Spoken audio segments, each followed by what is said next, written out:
19ರಂದು Chadchan police ಠಾಣಾ ವ್ಯಾಪ್ತಿಯ ಗೋವಿಂದಪುರ ಊರದಲ್ಲಿ ಏನು ಒಟ್ಟು 6 ಜನರದ್ದು ಮರ್ಡರ್ ಆಗಿತ್ತು. ಅದಕ್ಕೆ ಸಂಬಂಧಪಟ್ಟಂತೆ ಈಗಾಗಲೇ ಪ್ರಕರಣ ದಾಖಲಾಗಿ ತನಿಖಾ ತಂಡವನ್ನು ರಚನೆ ಮಾಡಲಾಗಿದೆ.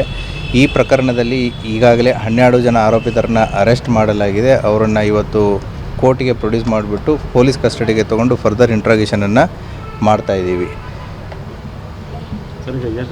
ಗುಂಡು ಬಿದ್ದಿತ್ತು, ಕೆಲವು ಗುಂಡಿನ ದಾಳಿ ಆಗಿತ್ತು, ಚಾಪಿಂಗ್ ಆಗಿತ್ತು.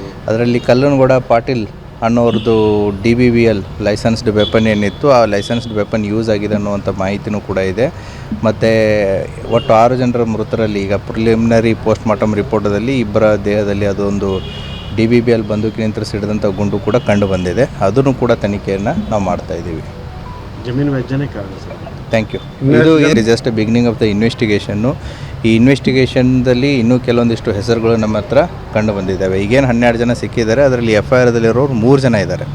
ಹಾಗಾಗಿ 12 ಬಿಟ್ಟು 9 ಜನ ಬಿಟ್ಟು ಈಗ 9 ಜನ ಎಕ್ಸ್ಟ್ರಾನೂ ಇದ್ದಾರೆ. ಅಂದರೆ ಈಗ as of now list is 21. So ಇನ್ನೂ ಕೂಡ ನಮಗೆ ಹೆಚ್ಚಿನ ಜನ ಇದ್ದಾರೆ ಅನ್ನುವಂಥದ್ದು ಪ್ರಕರಣದಲ್ಲಿ ಕಂಡು ಬರ್ತಾ ಇದೆ. ಸೊ ಪ್ರೋಗ್ರೆಸ್ ಆಗುವಂಥ ತನಿಖೆ ವಿವರವನ್ನು ನಿಮಗೆ ಮತ್ತೆ ಬರುವಂಥ ದಿನಗಳಲ್ಲಿ ಕೊಡಲಾಗುತ್ತೆ. ಅಂದರೆ ಸರ್ FIRನ ಇಲ್ಲಾರ್ದವ್ರು ಅಂತಂದರೆ ಈಗ ತನಿಖೆ ವೇಳೆ ಬಹಿರಂಗ ಈಗ ಅಲ್ಲಿದ್ದವ್ರಿಗೆ ಅವ್ರಿಗೆಲ್ಲರದ್ದು ಹೆಸರು ಗೊತ್ತಿರಲ್ಲ. ಸೊ ಈಗ ಗೊತ್ತಿದ್ದ ಹೆಸರುಗಳನ್ನ ಕೊಟ್ಟಿರ್ತಾರೆ. ಮತ್ತು 12 ಜನ ಮತ್ತು ಇತರರು ಅಂತಂತೇಳಿ ಕೊಟ್ಟಿದ್ದರು ಅವರು. ಸೊ ಅವ್ರಿಗೆ ಎಷ್ಟು ಜನದ ಹೆಸರು ಗೊತ್ತಿದೆ ಅದು ಕೊಟ್ಟಿದ್ದಾರೆ. ಬಟ್ ನಾವು ತನಿಖೆಯನ್ನು ಮಾಡಿದಾಗ ಅದರಲ್ಲಿ ಇನ್ನೂ ಬೇರೆ ಜನನೂ ಕೂಡ ಇದ್ದಾರೆ ಅನ್ನೋದು ಮಾಹಿತಿ ಬಂದಿದೆ. ಎಲ್ಲರೂ ಕೂಡ ಈಗ ಅರೆಸ್ಟ್ ಆದವರು ಎಲ್ಲರೂ ಕೂಡ ಗೋವಿಂದಪುರದವರೇ ಇದ್ದಾರೆ. ಸೊ ಹಾಗಾಗಿ ಒಂದೇ ಕುಟುಂಬಕ್ಕೆ ಸಂಬಂಧಪಟ್ಟವರೇ ಇದ್ದಾರೆ. ಇನ್ನೂ ಕೂಡ ಪ್ರಕರಣ ತನಿಖೆಯಲ್ಲಿದೆ. ಮುಂಬರುವಂಥ ದಿನಗಳಲ್ಲಿ ನಿಮಗೆ ಹೆಚ್ಚಿನ ಮಾಹಿತಿಯನ್ನು ಕೊಡಲಾಗುತ್ತೆ. Thank you.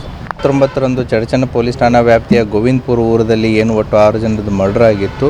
ಅದಕ್ಕೆ ಸಂಬಂಧಪಟ್ಟಂತೆ ಈಗಾಗಲೇ ಪ್ರಕರಣ ದಾಖಲಾಗಿ ತನಿಖಾ ತಂಡವನ್ನು ರಚನೆ ಮಾಡಲಾಗಿದೆ. ಈ ಪ್ರಕರಣದಲ್ಲಿ ಈಗಾಗಲೇ 12 ಜನ ಆರೋಪಿತರನ್ನು ಅರೆಸ್ಟ್ ಮಾಡಲಾಗಿದೆ. ಅವರನ್ನು ಇವತ್ತು ಕೋರ್ಟಿಗೆ ಪ್ರೊಡ್ಯೂಸ್ ಮಾಡಿಬಿಟ್ಟು ಪೊಲೀಸ್ ಕಸ್ಟಡಿಗೆ ತಗೊಂಡು ಫರ್ದರ್ ಇಂಟ್ರಾಗೇಷನನ್ನು ಮಾಡ್ತಾ ಇದ್ದೀವಿ.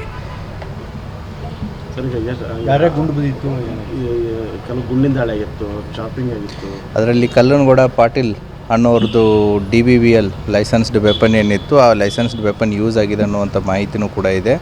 ಮತ್ತು ಒಟ್ಟು 6 ಜನರ ಮೃತರಲ್ಲಿ ಈಗ ಪ್ರಿಲಿಮಿನರಿ ಪೋಸ್ಟ್ ಮಾರ್ಟಮ್ ರಿಪೋರ್ಟದಲ್ಲಿ ಇಬ್ಬರ ದೇಹದಲ್ಲಿ ಅದೊಂದು DBBL ಬಂದೂಕಿನಿಂದ ಸಿಡಿದಂಥ ಗುಂಡು ಕೂಡ ಕಂಡು ಬಂದಿದೆ. ಅದನ್ನು ಕೂಡ ತನಿಖೆಯನ್ನು ನಾವು ಮಾಡ್ತಾ ಇದ್ದೀವಿ. ಜಮೀನು ವ್ಯಾಜ್ಯನೇ ಕಾರಣ ಸರ್. Thank you. ಇದು ಜಸ್ಟ್ ಬಿಗಿನಿಂಗ್ ಆಫ್ ದ ಇನ್ವೆಸ್ಟಿಗೇಷನ್ನು. ಈ ಇನ್ವೆಸ್ಟಿಗೇಷನ್ದಲ್ಲಿ ಇನ್ನೂ ಕೆಲವೊಂದಿಷ್ಟು ಹೆಸರುಗಳು ನಮ್ಮ ಹತ್ರ ಕಂಡು ಬಂದಿದ್ದಾವೆ. ಈಗೇನು 12 ಜನ ಸಿಕ್ಕಿದ್ದಾರೆ, ಅದರಲ್ಲಿ FIRದಲ್ಲಿರೋರು 3 ಜನ ಇದ್ದಾರೆ. ಹಾಗಾಗಿ 12 ಬಿಟ್ಟು 9 ಜನ ಬಿಟ್ಟು ಈಗ 9 ಜನ ಎಕ್ಸ್ಟ್ರಾನೂ ಇದ್ದಾರೆ. ಅಂದರೆ ಈಗ as of now list is 21. So ಇನ್ನೂ ಕೂಡ ನಮಗೆ ಹೆಚ್ಚಿನ ಜನ ಇದ್ದಾರೆ ಅನ್ನುವಂಥದ್ದು ಪ್ರಕರಣದಲ್ಲಿ ಕಂಡು ಬರ್ತಾ ಇದೆ. ಸೊ ಪ್ರೋಗ್ರೆಸ್ ಆಗುವಂಥ ತನಿಖೆ ವಿವರವನ್ನು ನಿಮಗೆ ಮತ್ತೆ ಬರುವಂಥ ದಿನಗಳಲ್ಲಿ ಕೊಡಲಾಗುತ್ತೆ. ಅಂದರೆ ಸರ್ FIRನ ಇಲ್ಲಾರ್ದವ್ರು ಅಂತಂದರೆ ಈಗ ತನಿಖೆ ವೇಳೆ ಬಹಿರಂಗ ಈಗ ಅಲ್ಲಿದ್ದವ್ರಿಗೆ ಅವ್ರಿಗೆಲ್ಲರದ್ದು ಹೆಸರು ಗೊತ್ತಿರಲ್ಲ. ಸೊ ಈಗ ಗೊತ್ತಿದ್ದ ಹೆಸರುಗಳನ್ನ ಕೊಟ್ಟಿರ್ತಾರೆ. ಮತ್ತು 12 ಜನ ಮತ್ತು ಇತರರು ಅಂತಂತೇಳಿ ಕೊಟ್ಟಿದ್ದರು ಅವರು. ಸೊ ಅವ್ರಿಗೆ ಎಷ್ಟು ಜನದ ಹೆಸರು ಗೊತ್ತಿದೆ ಅದು ಕೊಟ್ಟಿದ್ದಾರೆ. ಬಟ್ ನಾವು ತನಿಖೆಯನ್ನು ಮಾಡಿದಾಗ ಅದರಲ್ಲಿ ಇನ್ನೂ ಬೇರೆ ಜನನೂ ಕೂಡ ಇದ್ದಾರೆ ಅನ್ನೋದು ಮಾಹಿತಿ ಬಂದಿದೆ. ಎಲ್ಲರೂ ಕೂಡ ಈಗ ಅರೆಸ್ಟ್ ಆದವರು ಎಲ್ಲರೂ ಕೂಡ ಗೋವಿಂದಪುರದವರೇ ಇದ್ದಾರೆ. ಸೊ ಹಾಗಾಗಿ ಒಂದೇ ಕುಟುಂಬಕ್ಕೆ ಸಂಬಂಧಪಟ್ಟವರೇ ಇದ್ದಾರೆ. ಇನ್ನೂ ಕೂಡ ಪ್ರಕರಣ ತನಿಖೆಯಲ್ಲಿದೆ. ಮುಂಬರುವಂಥ ದಿನಗಳಲ್ಲಿ ನಿಮಗೆ ಹೆಚ್ಚಿನ ಮಾಹಿತಿಯನ್ನು ಕೊಡಲಾಗುತ್ತೆ. Thank you.